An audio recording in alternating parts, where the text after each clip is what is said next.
നമസ്കാരം. എൻ്റെ യൂട്യൂബ് ചാനലിൽ എന്നെ ഫോളോ ചെയ്യുന്നത് ഏറെ ജ്യോതിഷ വിശ്വാസികളായിട്ടുള്ള ആളുകളാണ്.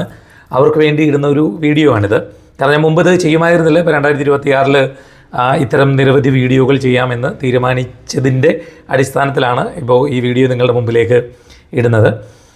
ഞാൻ മുമ്പ് കഴിഞ്ഞ വീഡിയോകളിൽ അശ്വതിയും ഭരണിയും കാർത്തികയും രോഹിണിയും മകീരവും തിരുവാതിരയും പുണർദവും പൂയവും ആയില്യവും പറഞ്ഞു കഴിഞ്ഞു. ഇത് പറഞ്ഞതെന്ന് വെച്ചാൽ ചിലപ്പോൾ നിങ്ങളുടേത് മകൻ നാളാണെങ്കിൽ ഇത് മകൻ നാളാണ്, ഇനി നിങ്ങളുടേത് മകൻ നാളല്ല, നിങ്ങൾക്ക് ഇതിന് മുമ്പോട്ടുള്ള നാളുകളുടെയാണ് അറിയേണ്ടതെങ്കിൽ തൊട്ട് മുമ്പുള്ള വീഡിയോകൾ കയറി നോക്കിയാൽ മനസ്സിലാക്കാൻ കഴിയും. കാരണം പലരും അതിൻ്റെ താഴെ ഇങ്ങനെ കമൻറ്റ് ഇടുന്നുണ്ട്, കാർത്തികയുടെ പറയുന്നില്ലേ, അശ്വതിയുടെ പറയുന്നില്ലേ എന്നൊക്കെ ചോദിച്ച്. അതൊക്കെ പുറകിലുണ്ട്, നിങ്ങൾക്ക് നോക്കിയാൽ കാണാം. ഇന്ന് ഞാൻ പറയാൻ പോകുന്നത് മകൻ നക്ഷത്രത്തിൽ ജനിച്ച ആളുകൾ ഈ 2026 എന്തെല്ലാം കാര്യങ്ങളാണ് നിങ്ങളുടെ ജീവിതത്തിൽ ശ്രദ്ധിക്കേണ്ടത് എന്നുള്ളതാണ്. അപ്പോൾ നിങ്ങൾ വിശ്വാസിയാണെങ്കിൽ നിങ്ങൾക്ക് ഒരു പ്രീ പ്ലാനൊക്കെ ചെയ്ത് മുമ്പോട്ട് പോകാം. വിശ്വാസി അല്ലെങ്കിൽ നിങ്ങൾക്ക് തള്ളിക്കളയാൻ നിങ്ങൾ ഒരു ഫോളോ ചെയ്യേണ്ട ഒരു കാര്യവും അതിലില്ല. ഇത് വിശ്വാസികൾക്ക് വേണ്ടിയുള്ള ഒരു വീഡിയോ ആണ്. മകൻ നക്ഷത്രക്കാരെ സംബന്ധിച്ച് പൊതുവിൽ പ്രവർത്തിക്കുന്നതിന് നല്ല കഴിവും തൻ്റെ ഇടവും ഒക്കെ ഉള്ള ആളുകളാണ്.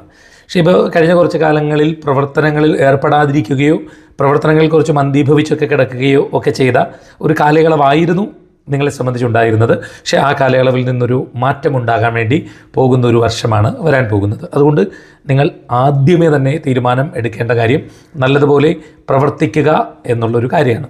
അങ്ങനെ പറയാനൊരു കാരണം കൂടെയുണ്ട്. നിങ്ങൾ പലപ്പോഴും ഒരു കാര്യത്തിൽ തന്നെ മനസ്സുറപ്പിച്ച് നിൽക്കുന്നൊരു ക്യാരക്ടറല്ല. ഇപ്പോൾ ഒരു കാര്യത്തിലൊന്ന് മുമ്പോട്ട് പോകുമ്പോൾ കുറച്ചുകൂടെ നല്ലത് മറ്റതാണെന്ന് തോന്നിയിട്ട് അങ്ങോട്ട് മാറുന്ന ഒരു സ്വഭാവം പൊതുവിൽ ഉണ്ട്. എല്ലാവരെയും അല്ല, ചിലപ്പം നിങ്ങളില്ലാത്തവരുണ്ടെങ്കിൽ നിങ്ങൾക്കല്ല ഈ പറയുന്നത്. അല്ലാതെ അങ്ങനെയുള്ള ചില ആളുകൾ മകൻ നക്ഷത്രക്കാരിൽ ധാരാളമായി കാണുന്നുണ്ട്.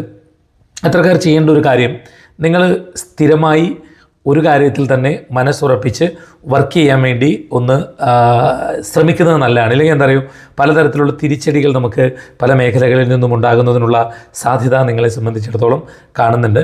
കുറേ കാലമായി നിലനിന്നിരുന്ന കുറേയേറെ പ്രതിസന്ധികൾ ഒരു പരിധിവരെ പരിഹരിക്കപ്പെടുന്നതിനിടയായിത്തീരുന്ന ഒരു വർഷമാണ് നിങ്ങളെ സംബന്ധിച്ച് വരാൻ പോകുന്നത്. പക്ഷേ പ്രതിസന്ധികൾ ചെറുതായിട്ടൊക്കെ ഉണ്ടെങ്കിലും നിങ്ങൾ പതറാതെ കൂടുതൽ ആത്മവിശ്വാസത്തോടെ മുന്നോട്ട് പോയി അത്തരം പ്രതിസന്ധികളെ അതിജീവിക്കാൻ വേണ്ടി നോക്കുന്നത് നിങ്ങളെ സംബന്ധിച്ച് കൂടുതൽ പ്രയോജനമാണ്.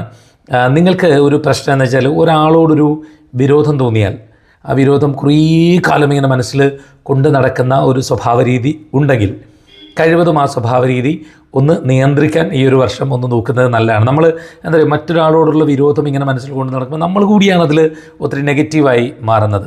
അതുകൊണ്ട് അത്തരത്തിലുള്ള വിരോധ സ്വഭാവം ഉണ്ടെങ്കിൽ അത് ഒന്ന് മാറ്റാൻ ശ്രമിക്കുന്നത് നിങ്ങളെ സംബന്ധിച്ച് കൂടുതൽ പ്രയോജനമാണ്. വെറുതെ ആവശ്യമില്ലാത്ത കാര്യങ്ങളിൽ തർക്കത്തിന് പോകാതിരിക്കാനും ഈ ഒരു വർഷം ഒന്ന് നോക്കുന്നത് നിങ്ങളെ സംബന്ധിച്ച് ഏറ്റവും ഗുണകരമാണ്. ശാരീരികമായ ആരോഗ്യകാര്യങ്ങളിലൊക്കെ കുറേയേറെ കരുതൽ പുലർത്തുന്നത് നിങ്ങൾക്ക് നല്ലതാണ്. ഈ ഒരു 2026 ഒരു കാരണവശാലും നിങ്ങൾ പരാജയത്തെപ്പറ്റി ചിന്തിച്ചുകൊണ്ട് ഒരു പ്രവർത്തനത്തിലും കഴിവതും ഏർപ്പെടാതിരിക്കാൻ നോക്കണം. കാരണം അങ്ങനെ ഒരു മുൻവിധി മനസ്സിലുണ്ടായാൽ പല കാര്യങ്ങളും നമുക്ക് ചെയ്യാൻ കഴിയാത്ത ഒരു സാഹചര്യം നിങ്ങളെ സംബന്ധിച്ച് ഉണ്ടാകാം. ഏതെങ്കിലുമൊക്കെ പരീക്ഷകളിലൊക്കെ അഭിമുഖീകരിക്കാൻ വേണ്ടി തയ്യാറെടുക്കാനുള്ള സാധ്യത നിങ്ങളെ സംബന്ധിച്ച് ഉണ്ട്. അങ്ങനെയുണ്ടെങ്കിൽ സാധാരണഗതിയിലുള്ള തയ്യാറെടുപ്പിനേക്കാൾ കുറച്ചുകൂടി കഠിനമായ പരിശ്രമമൊക്കെ ഒന്ന് നടത്തുന്നത് നിങ്ങളെ സംബന്ധിച്ച് നല്ലതാണ്. പൊതുവേ നിങ്ങളെ സംബന്ധിച്ചിടത്തോളം നിങ്ങൾ ഈ ഉള്ളു മറച്ച് വയ്ക്കാതെ എല്ലാ കാര്യങ്ങളും തുറന്ന് സംസാരിക്കുന്ന ഒരു പ്രകൃതമാണ്. പക്ഷേ നിങ്ങൾ ഈ 2026 ശ്രദ്ധിക്കേണ്ടുന്ന ഒരു കാര്യം, അങ്ങനെ നമ്മൾ തുറന്ന് സംസാരിക്കുമ്പോൾ പലപ്പോഴും പറഞ്ഞുകൂടാത്ത ചില കാര്യങ്ങളൊക്കെ അറിയാണ്ട് നമ്മുടെ വായിൽ നിന്ന് പുറത്തേക്ക് വരും. പറഞ്ഞുകൂടാത്ത ചിലപ്പോൾ ചിലരുടെ രഹസ്യങ്ങളായിരിക്കാം. സ്ട്രെയിറ്റ് ആയിട്ട് സംസാരിക്കുന്നത് കൊണ്ടുള്ള അത്തരം ചില പ്രശ്നങ്ങൾ നിങ്ങളെ ബാധിക്കുന്നതിനുള്ള സാധ്യതയുണ്ട്. അതുകൊണ്ട് തുറന്ന് സംസാരിക്കരുത് എന്നല്ല, സദസ്സറിഞ്ഞ് സംസാരിക്കാൻ വേണ്ടി ശ്രമിക്കുന്നതാണ് നിങ്ങളെ സംബന്ധിച്ച് ഏറ്റവും നല്ലത്. മറ്റുള്ളവരുടെ അഭിപ്രായങ്ങളെ കൂടി മുഖവിലേക്ക് എടുത്തുകൊണ്ട് മാത്രം ഏതൊരു കാര്യവും ചെയ്യാൻ നോക്കുന്നത് നിങ്ങളെ സംബന്ധിച്ച് നല്ലതാണ്. നമ്മളെല്ലാ കാര്യങ്ങളും മറ്റുള്ളവരോട് അങ്ങ് അടിച്ചേൽപ്പിക്കാതിരിക്കാൻ നോക്കുന്നതാണ് നിങ്ങളെ സംബന്ധിച്ച് ഏറ്റവും ഗുണകരം. ചിലപ്പോൾ നിങ്ങൾ ഈ കുഞ്ഞു കുഞ്ഞു വഴക്കുകളൊക്കെ പിടിക്കുന്ന ഒരു സ്വഭാവ രീതി നിങ്ങളെ സംബന്ധിച്ചുണ്ട്. കഴിവതും ഒന്ന് നിയന്ത്രിക്കാൻ നോക്കണം. നിങ്ങൾ ചിലപ്പോൾ ഒരു പക്ഷേ സ്നേഹം കൊണ്ടായിരിക്കാം മറ്റുള്ളവരോട് അത്തരത്തിൽ വഴക്ക് പിടിക്കുന്ന ഒരു രീതിയിലേക്ക് പോകുന്നത്. പക്ഷേ നിങ്ങൾ ശ്രദ്ധിക്കേണ്ട കാര്യം, മറ്റുള്ളവർ ആ ഒരു സ്നേഹത്തോടു കൂടിയാണോ ആയിരിക്കുമോ നമ്മളെ കാണുന്നത് എന്നുള്ളത് ഒരു കാര്യം മനസ്സിലാക്കണം. അത് നിങ്ങൾ എപ്പോഴും ഒരു കറകളഞ്ഞ സ്നേഹം നിങ്ങളെ സംബന്ധിച്ചിടത്തോളം ഉണ്ട്. നിങ്ങൾക്ക് കള്ളം കാണിക്കുക അങ്ങനത്തെ കാര്യങ്ങൾ നിങ്ങളെ സംബന്ധിച്ച് പൊതുവിൽ ഇല്ല. അപ്പോൾ അതുകൊണ്ട് തന്നെ അങ്ങനെയുള്ള കാര്യങ്ങളിൽ നമ്മൾ പലപ്പോഴും ഏർപ്പെടുമ്പോൾ സംസാരിക്കുമ്പോൾ തെറ്റിദ്ധരിക്കപ്പെടുന്നതിനുള്ള സാധ്യത നിങ്ങളെ സംബന്ധിച്ച് കാണുന്നുണ്ട്. നിങ്ങളൊരു എപ്പോഴും ഒരു വൈകാരികമായി പെട്ടെന്ന് ചിലപ്പോൾ ക്ഷോഭിക്കും, പെട്ടെന്ന് ചിലപ്പോൾ ദേഷ്യപ്പെടും, പെട്ടെന്ന് ചിലപ്പോൾ മൂഡ് ഓഫിലേക്ക് മാറും. അങ്ങനെയൊക്കെയുള്ളൊരു രീതിയുള്ള ആളാണ്. പക്ഷേ ദേഷ്യം വരുമ്പോൾ കുറച്ച് കൺട്രോൾ ചെയ്യാൻ വേണ്ടി നോക്കുന്നത് നിങ്ങളെ സംബന്ധിച്ച് ഏറ്റവും നല്ലതാണ്.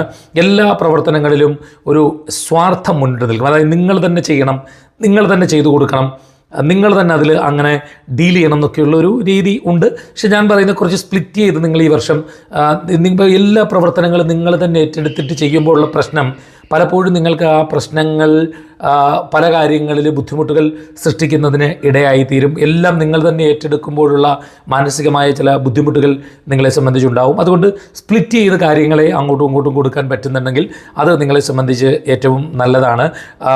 എല്ലാ സുഖ സൗകര്യങ്ങളോടും കൂടി ജീവിക്കുന്നതിന് സാധിക്കുന്ന ഒരു ജീവിതമാണ് നിങ്ങളെ സംബന്ധിച്ചുള്ളത്. പക്ഷേ ആഡംബര കാര്യങ്ങൾക്ക് വേണ്ടി അധികം പണമൊന്നും ചെലവഴിക്കാതിരിക്കാൻ നോക്കുന്നതാണ് നിങ്ങളെ സംബന്ധിച്ച് ഏറ്റവും ഗുണകരം. നല്ല ഉപജീവന മാർഗമൊക്കെ ഉണ്ടാക്കിയെടുക്കുന്നതിന് സാധിക്കുന്ന ഒരു വ്യക്തിത്വമാണ് നിങ്ങൾ. അതിനുവേണ്ടിയുള്ള പ്രവർത്തനങ്ങൾ നിങ്ങളുടെ ഭാഗത്തു നിന്നുണ്ടാകുക. സാമ്പത്തികമായിട്ടൊക്കെ കുറേ നഷ്ടങ്ങളൊക്കെ ഉണ്ടാകുന്ന കാലമായിരുന്നു നിങ്ങളെ സംബന്ധിച്ച് കടന്നു പോയത്. അതിൽ നിന്ന് പ്രയോജനകരമായ ഒരു മാറ്റത്തിലേക്ക് വരുന്ന ഒരു രീതി കൂടി നിങ്ങളെ സംബന്ധിച്ചിടത്തോളം ഉണ്ടാകാം. സാമാന്യം സാമ്പത്തികമായ അച്ചടക്കമൊക്കെ ഒന്ന് പുലർത്താൻ ഈ ഒരു വർഷം നോക്കുക. ചിലവുകളൊക്കെ ഉണ്ടെങ്കിൽ അത് കരുതലോടുകൂടി ഒന്ന് നിയന്ത്രിക്കാൻ നോക്കുന്നതും നിങ്ങളെ സംബന്ധിച്ച് നല്ലതാണ്.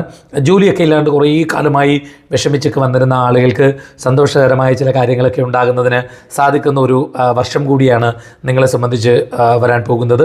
ഏതൊരു കാര്യത്തിലാണെങ്കിലും നേതൃസ്ഥാനത്തെത്താനും ആ നേതൃസ്ഥാനം അലങ്കരിക്കുവാനുമൊക്കെ സാധിക്കും എന്ന പ്രത്യേകതയും നിങ്ങളെ സംബന്ധിച്ച് കാണുന്നുണ്ട്. നിങ്ങളുടെ കഴിവിൽ നിങ്ങൾ പൂർണ്ണ വിശ്വാസം പുലർത്തിക്കൊണ്ട് മുമ്പോട്ട് പോകാൻ നോക്കുന്നതാണ് നല്ലത്. പലപ്പോഴും ദിവാസ്വപ്നങ്ങളൊക്കെ കാണുന്ന ചില രീതികൾ നിങ്ങളെ സംബന്ധിച്ചിടത്തോളം ഉണ്ട്. ജീവിതത്തിൻ്റെ ഉന്നതിയെ പറ്റിയൊക്കെ ആയിരിക്കാം. പക്ഷേ അതിലേക്ക് എത്തിച്ചേരുന്നതിനുള്ള പ്രവർത്തനങ്ങൾ ചെയ്യുന്നുണ്ടോ എന്ന് നിങ്ങൾ സ്വമേധയാ ഒന്ന് ചോദിക്കുന്നത് നല്ലതാണ്. അത്തരം പ്രവർത്തനങ്ങളിൽ ഏർപ്പെട്ടാൽ തീർച്ചയായും നിങ്ങളെ സംബന്ധിച്ച് അതിൽ വലിയ വിജയങ്ങൾ നേടുന്നതിന് സാധിക്കും.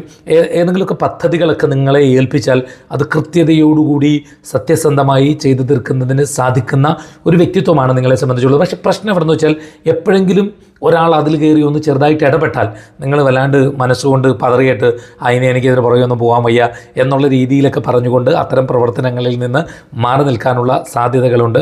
പക്ഷേ തീർച്ചയായിട്ടും നിങ്ങൾ പ്രവർത്തനങ്ങളിൽ നിന്ന് മാറി നിൽക്കരുത്. കാരണം നിങ്ങളുടെ ഈ ഒരു സ്വഭാവം മനസ്സിലാക്കുന്ന ആളുകൾ പലപ്പോഴും നിങ്ങൾ ചെയ്യുന്ന പ്രവർത്തനങ്ങളിൽ ഇടപെട്ടുകൊണ്ടേ ഇരിക്കും എന്ന് മനസ്സിലാക്കി മുമ്പോട്ട് പോകാൻ വേണ്ടി നോക്കുക. നിങ്ങൾ പറ്റില്ല എന്ന് പറയുന്നതിന് ശ്രമിക്കുന്നത് ഏറ്റവും നല്ലതാണ്. കാരണം നിങ്ങളെ സംബന്ധിച്ചിടത്തോളം നിങ്ങൾ സ്നേഹിക്കുന്ന ആളുകൾ അല്ലെങ്കിൽ നിങ്ങളുടെ സൗഹൃദത്തിലുള്ളവർ അല്ലെങ്കിൽ നിങ്ങളുടെ ബന്ധുക്കൾ നിങ്ങളെ ഏറ്റവും ഇഷ്ടപ്പെടുന്ന ആളുകളൊക്കെ എന്തെങ്കിലും തരത്തിലുള്ള പ്രശ്നങ്ങളിൽ പോയി വീണാൽ നിങ്ങൾ എന്ത് ത്യാഗം സഹിച്ചും അവരുടെ കാര്യങ്ങളിലൊക്കെ ഇടപെട്ട് അവരെ നേരായ മാർഗത്തിലേക്ക് കൊണ്ടുവരുവാനുള്ള ശ്രമങ്ങളൊക്കെ നിങ്ങളുടെ ഭാഗത്ത് നിന്ന് ഉണ്ടാകാറുണ്ട്. അത് ചിലപ്പോൾ നിങ്ങളുടെ ആരോഗ്യം നോക്കില്ല, നിങ്ങളുടെ സാഹചര്യം നോക്കില്ല, നിങ്ങളുടെ സാമ്പത്തിക സ്ഥിതി നോക്കില്ല. അങ്ങനെ ഒരു കാര്യം നിങ്ങൾക്കുണ്ട്. പക്ഷേ അത് കുറച്ചൊന്ന് മാറ്റിയിട്ട് കുറച്ചുകൂടി ഒന്ന് ഫ്ലെക്സിബിളായി തന്ത്രപൂർവ്വം ജീവിക്കാൻ വേണ്ടി ഒന്ന് നോക്കുന്നത് നിങ്ങളെ സംബന്ധിച്ച് ഏറ്റവും നല്ലതാണ്. ഏത് സാഹചര്യത്തിലാണെങ്കിലും മനസാന്നിധ്യം കൈവിടാതെ പോസിറ്റീവായിട്ടുള്ള ചിന്തകളോടുകൂടി മുന്നോട്ട് പോകുന്നതാണ് നിങ്ങളെ സംബന്ധിച്ച് ഏറെ ഉചിതം. പ്രത്യേകിച്ച് ഈ ഒരു വർഷം നിങ്ങൾ സാമ്പത്തികമായ എല്ലാ തരത്തിലുമുള്ള ഇടപാടുകളിൽ കരുതൽ പുലർത്തിപ്പോയാൽ തീർച്ചയായും നല്ലൊരു വലിയ നേട്ടങ്ങൾ ഉണ്ടാക്കാൻ സാധിക്കുന്ന ഒരു വർഷമാണ് നിങ്ങളെ സംബന്ധിച്ച് വരാൻ പോകുന്നത്. എല്ലാവർക്കും നല്ല ഐശ്വര്യമുണ്ടാകട്ടെ, നല്ലതായി പോകാൻ സാധിക്കട്ടെ എന്ന് ആത്മാർത്ഥമായി ആശംസിക്കുന്നു, പ്രാർത്ഥിക്കുന്നു. അടുത്ത എപ്പിസോഡിൽ മറ്റൊരു നാളുമായി വീണ്ടും കാണാം. നമസ്കാരം.